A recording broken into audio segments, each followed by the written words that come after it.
ഒരു 2 മിനിറ്റ് തീ ഓഫ് ചെയ്ത് അടച്ചു വെച്ചിരുന്നാണ്. ഇനി ഒന്ന് നോക്കാം.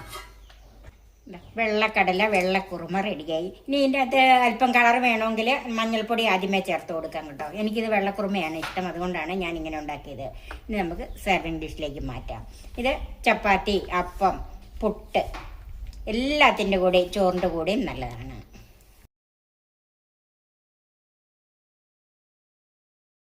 Cook with Sophie, sharing 40 years experience. നമസ്കാരം, ഞാൻ സോഫി കുര്യാക്കോസ്. എല്ലാവരെയും എൻ്റെ ചാനലിലേക്ക് സ്വാഗതം ചെയ്യുന്നു. ഇത് 1 കപ്പ് വെള്ളക്കടല ഓവർനൈറ്റ് കുതിർത്ത് കഴിവാരി വെച്ചിരിക്കുന്നത്,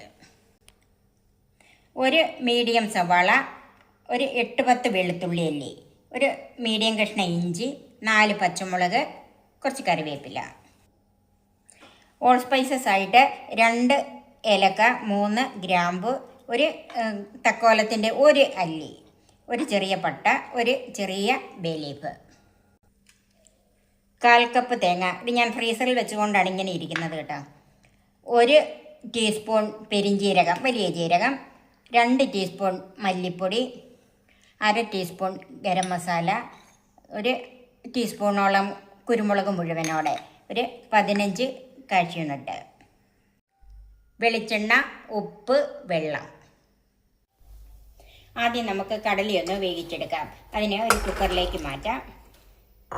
അതിലേക്ക് 5 അല്ലി വെളുത്തുള്ളി ചെറുതായി അരിഞ്ഞത്, 1 കഷ്ണം ഇഞ്ചിയും ചെറുതായി അരിഞ്ഞത്, അതുപോലെ 3 പച്ചമുളക് കീറിയതും, കുറച്ച് കറിവേപ്പിലയും, ആവശ്യത്തിനുള്ള ഉപ്പ്. 1 കപ്പ് കടലയ്ക്ക് 3 കപ്പ് വെള്ളം ഒഴിക്കണം.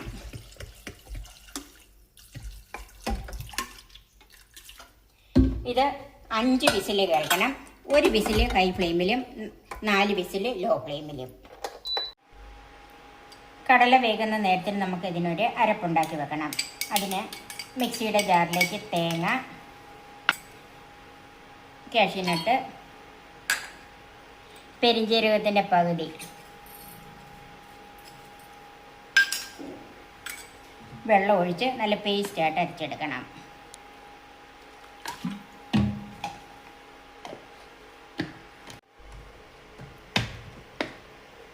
ഇതെല്ലാം നല്ല പേസ്റ്റായിട്ട് അരച്ച് വെച്ചിട്ടുണ്ട്. നമുക്ക് മാറ്റി വെക്കാം.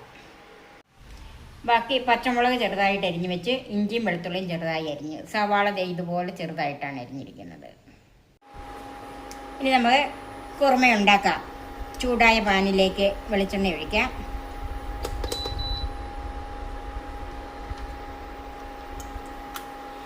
ഞാൻ വീണ്ടും കടുക് വറക്കുന്നില്ല, അതുകൊണ്ട് 1.5 ടേബിൾ സ്പൂൺ വെളിച്ചെണ്ണ ഒഴിച്ചിട്ടുണ്ട്. വെളിച്ചെണ്ണ ചൂടായി അതിലേക്ക് ബേ ലീഫ്, ഏലക്ക, ഗ്രാമ്പു, തക്കോലം, കറുവാപ്പട്ട.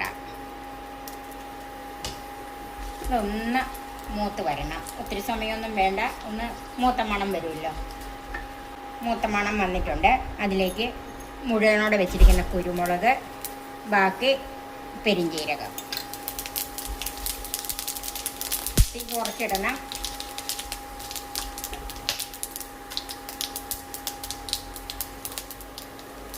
കറിവേപ്പില, പച്ചമുളക് അരിഞ്ഞത്, ഇഞ്ചിയും വെളുത്തുള്ളി.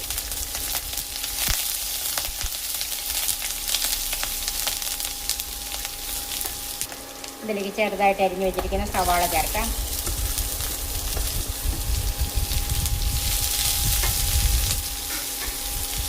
സവാള ഒത്തിരി ഒന്നും മൂത്ത് പോകണ്ട, ഒന്ന് പച്ചമണം മാറി ഒന്ന് ട്രാൻസ്പെറൻ്റ് ആയാൽ മതി.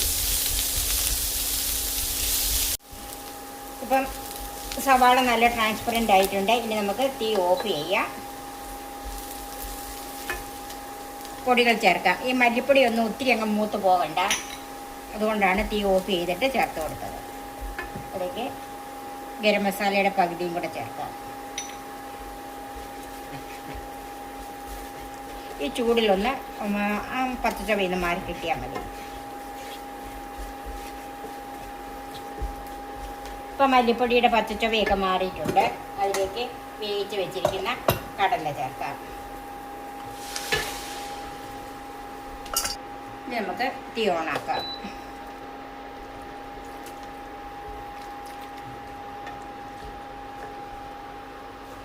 കടല ഇത് നന്നായിട്ട് വെന്തിട്ടുണ്ട്, നന്നായിട്ട് ഉടഞ്ഞ് കിട്ടും. അപ്പോൾ ഇത് നന്നായിട്ടൊന്ന് തിളച്ചിട്ടുണ്ട്. അതിലേക്ക് തേങ്ങായും പെരിഞ്ജീരകവും നട്ട്സും കൂടെ അരച്ചത് ചേർക്കാം. ആവശ്യത്തിനുള്ള വെള്ളം ചേർത്ത് കൊടുക്കണം. ഇത് കുറച്ച് കുറുകി വരുന്നതാണ്. അതിലേക്ക് ജാറ് കഴുകി അല്പം വെള്ളം കൂടെ ചേർക്കാം. ഇനി ഇത് നന്നായിട്ടൊന്ന് തിളച്ച് വരണം. പച്ചത്തേങ്ങയല്ലേ, അതിൻ്റെ ആ കുത്തിലൊക്കെ ഒന്ന് മാറിക്കിട്ടണം. ഒരു 1-2 മിനിറ്റ്. അപ്പോൾ ഇതിൻ്റെ ഉപ്പൊന്ന് നോക്കണം. ഒരല്പം ഉപ്പും കൂടെ ചേർക്കാം.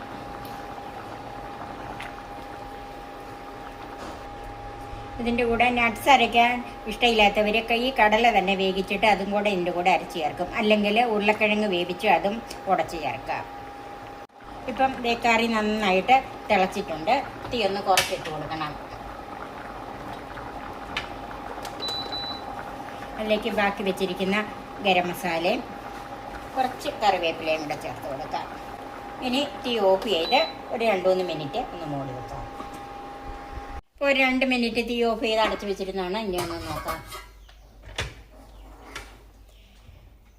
വെള്ളക്കടല വെള്ളക്കുറുമ റെഡിയായി. ഇനി ഇതിൻ്റെ അകത്ത് അല്പം കളർ വേണമെങ്കിൽ മഞ്ഞൾപ്പൊടി ആദ്യമേ ചേർത്ത് കൊടുക്കാം കേട്ടോ. എനിക്കിത് വെള്ളക്കുറുമയാണ് ഇഷ്ടം, അതുകൊണ്ടാണ് ഞാൻ ഇങ്ങനെ ഉണ്ടാക്കിയത്.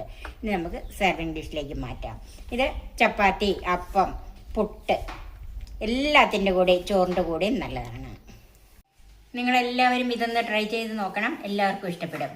എൻ്റെ ചാനൽ സബ്സ്ക്രൈബ് ചെയ്യാനും എൻ്റെ ഫേസ്ബുക്ക് പേജ് ലൈക്ക് ചെയ്യാനും ഷെയർ ചെയ്യാനും കമൻസ് അറിയിക്കാനും മറക്കരുത്. പുതിയ പുതിയ വിഭവങ്ങളുമായി നമുക്ക് വീണ്ടും കാണാം. ഞാൻ സോഫി കുര്യാക്കോസ്.